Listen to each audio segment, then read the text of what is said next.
We're walking through the book of Genesis, which is made up of these two main parts. And the first part begins in the garden, where we watch humanity spiral downward in self-destruction, and it ends in the Tower of Babel, where a rebellious humanity is scattered by God. Then the second part of Genesis zooms in and focuses on just one family. And right in the middle is this story that links the two parts of Genesis together and helps us understand what the whole book is all about. So how do we get from the Tower of Babel to the story here in the middle? Well, after the scattering at Babel, there's this genealogy, and it follows one of the tribes all the way down to this one guy named Abram. You probably know him as Abraham. And God starts making all these promises to Abraham, like he's going to bless him and give him a ton of kids. And he says that through him and his family, all the nations of the earth are now going to find God's blessing. So basically, God is trying to restore humanity back to the goodness of the garden and to his original intentions for the world. So it's like his rescue plan for humanity. And that's why the whole second half of Genesis is about this one family.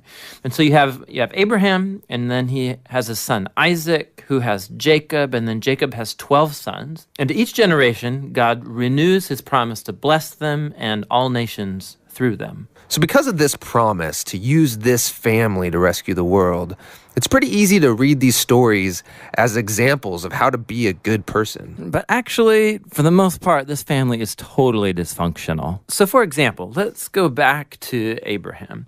This whole story is about God giving him and his wife Sarah a family, but two different times. He basically gives Sarah away to other men by denying that she's even his wife.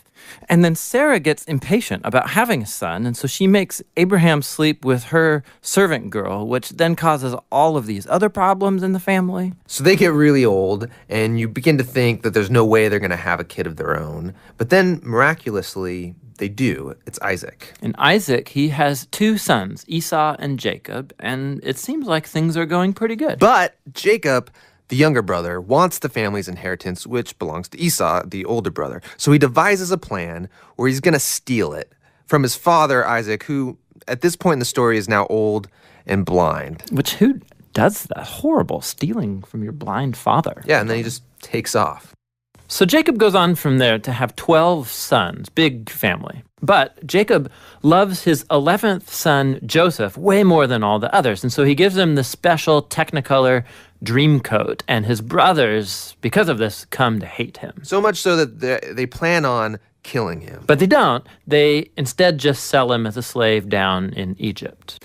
Now, while in Egypt, through this crazy series of events, Joseph goes from being in a prison cell to becoming the second in command there. And so later on, the whole Middle East falls into this food shortage. And Joseph's brothers, they come down to Egypt looking for food.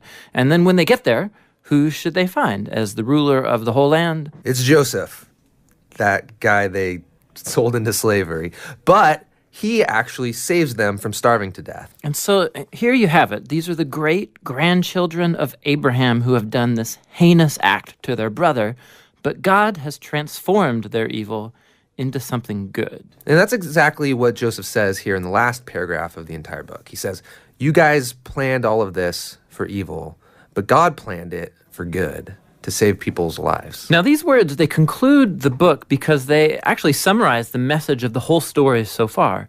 Humans keep choosing evil, and we are thinking they're screwing up God's plan, but he keeps turning their evil back into good.